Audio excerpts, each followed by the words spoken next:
que nous admirons chez eux, ils sont pragmatiques. Ils savent qu'ils ne peuvent pas gérer le pays eux seuls pour eux seuls. Le fait d'avoir été ancien président ne fait pas de vous un ennemi du pays. Bon, peut-être en tant qu'ancien président, vous vous êtes trompé, ça et là, mais tout le monde a le temps, quand on lui en donne, de s'améliorer et de contribuer à la construction du pays. Vous voyez, qu'on le veuille ou non, quand quelqu'un perd le pouvoir, il a toujours ses partisans. Si vous l'excluez, vous excluez ses partisans.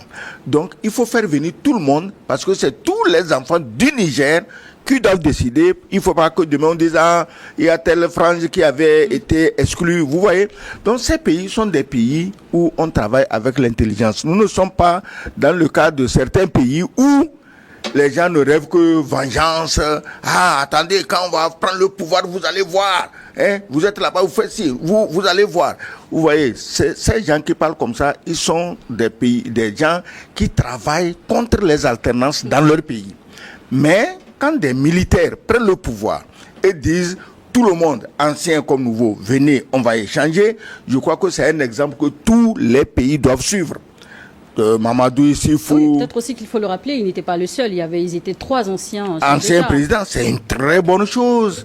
Vous ne pouvez pas décider de l'avenir du pays en les mettant de côté, c'est pas possible, ils ont dirigé le pays. Donc c'est une très bonne chose et en cela, on voit que Tiani voit loin. Il n'est pas là pour des intérêts particuliers. Moi je vais être président, il ne faut pas amener les anciens qui vont me porter ombrage. Il n'est pas dans cette logique. Donc la présence des anciens présidents, des anciens responsables, il y a aussi des ministres. Certainement, d'abord, c'est un chef traditionnel qui, dit-on, dirige le chose, la rencontre. Moi je crois que le fait de mettre tout le monde, qu'on mette balle à terre, qu'on voit les erreurs que nous avons commises hier, qu'on voit ce que nous devons faire pour éviter de commettre les mêmes erreurs demain, c'est la seule voie pour assurer au Niger un avenir meilleur, un avenir prospère.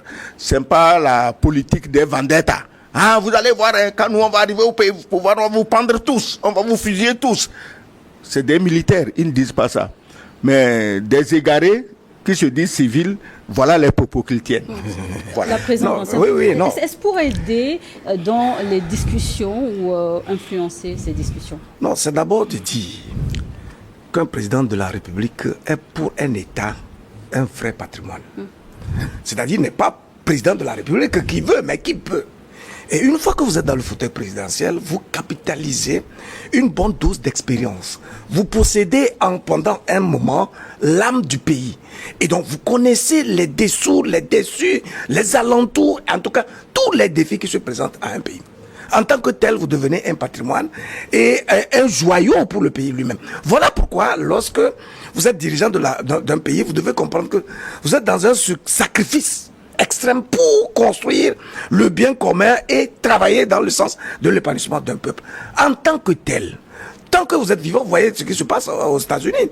Chaque fois qu'il y a une question d'enjeu majeur, les anciens présidents sortent pour donner leur point de vue et appuient les actions, etc., etc. Et donc, les dirigeants ont déjà capitalisé une certaine expérience, un savoir-faire qu'ils doivent précisément partager avec les délégués réunis à cette occasion tout à fait opportune.